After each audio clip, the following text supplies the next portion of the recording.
ಪ್ರತಿ ಟನ್ ಕಬ್ಬಿಗೆ 3,500 ರೂಪಾಯಿ ಬೆಂಬಲ ಬೆಲೆ ಘೋಷಿಸುವಂತೆ ಆಗ್ರಹಿಸಿ ವಿವಿಧ ರೈತ ಸಂಘಟನೆಗಳು ಶುಕ್ರವಾರ ಹತ್ತರ್ಗಿ ಟೋಲ್ಗೇಟ್ ಬಂದ್ ಮಾಡಿ ಮುತ್ತಿಗೆ ಹಾಕಲು ಯತ್ನಿಸಿದ ಘಟನೆ ನಡೆದಿದೆ. ಕಳೆದ 9 ದಿನಗಳಿಂದ ಕಬ್ಬಿನ ಬೆಂಬಲ ಬೆಲೆ ಘೋಷಣೆಗಾಗಿ ರೈತರು ನಿರಂತರವಾಗಿ ಹೋರಾಟ ನಡೆಸುತ್ತಿದ್ದಾರೆ. ಸರ್ಕಾರವು ಸಕ್ಕರೆ ಕಾರ್ಖಾನೆ ಮಾಲೀಕರ ಒತ್ತಡಕ್ಕೆ ಮಣಿದು ಬೆಂಬಲ ಬೆಲೆ ಘೋಷಿಸುವಲ್ಲಿ ವಿಳಂಬ ನೀತಿ ಅನುಸರಿಸುತ್ತಿದೆ ಎಂದು ರೈತರು ತೀವ್ರವಾಗಿ ಆರೋಪಿಸಿದ್ದಾರೆ. ಹಬ್ಬ ಹಾಗೂ ಮದುವೆ ಜವಳಿಗೆ ಹಿಂದೆ ಭೇಟಿ ಕೊಡಿ. BSC the textile mall, Tilakwadi, Belagavi.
ಸಹಕಾರ ಕೊಡೋದಿಲ್ಲ, ನಾವು ಹಂಗ ನಿಮ್ಗೆ ಸಹಕಾರ ಕೊಡ್ತೇವೆ.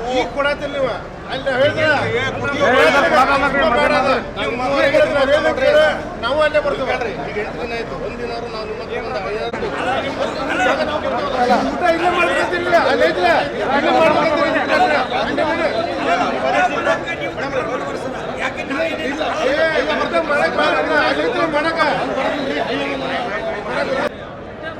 ಈ ಹಿನ್ನೆಲೆಯಲ್ಲಿ ಹತ್ತರ್ಗಿ ಟೋಲ್ ಗೇಟ್ಗೆ ಮುತ್ತಿಗೆ ಹಾಕಲು ಯತ್ನಿಸಿದ ರೈತರು ಹಾಗೂ ಸ್ಥಳದಲ್ಲಿದ್ದ ಪೊಲೀಸರ ನಡುವೆ ತೀವ್ರ ವಾಗ್ವಾದ ನಡೆದಿದೆ.